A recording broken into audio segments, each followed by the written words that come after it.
Pagkatapos ng kanyang pagpanaw, isang lumang post ni Rien Baterbonia ang muling kumalat online.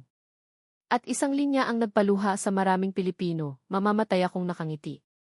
Sa gitna ng pagluluksa para kay Rien Clerk Baterbonia, isang lumang social media post ng batang basketball star ang muling pinag-uusapan ng mga netizens.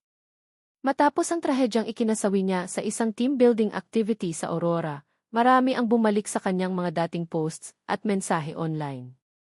Isa rito ang linyang, "Mamamatay akong nakangiti." Dahil sa timing ng muling paglabas ng post na ito, maraming netizens ang naantig at nagsabing mas masakit itong basahin ngayon. Ngunit para sa marami ring nakakakilala kay Rien, ang naturang mensahe ay hindi tungkol sa kamatayan.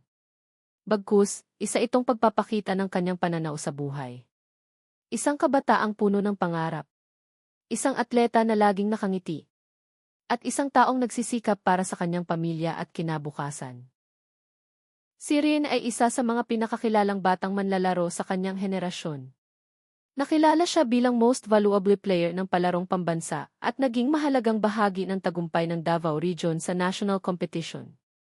Dahil sa kanyang talento, nabigyan siya ng pagkakataong maging bahagi ng Ateneo Basketball Program at nakatakda sanang maglaro sa UAAP Season 89. Marami ang naniniwala na simula pa lamang sana iyon ng mas malaking yugto ng kanyang basketball career. Mas marami pang laro. Mas marami pang tagumpay. Mas marami pang pangarap na matutupad. Ngunit noong June 8, kinumpirma ng Ateneo ang pagpanaw ni Rien Baterbonia at Divine Adili matapos ang isang drowning incident sa isinagawang team building activity sa Dipaculao, Aurora.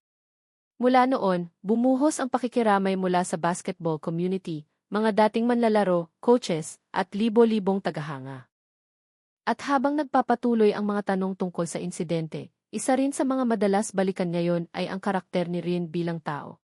Hindi lamang bilang atleta, kundi bilang anak, kaibigan, at inspirasyon sa maraming kabataan.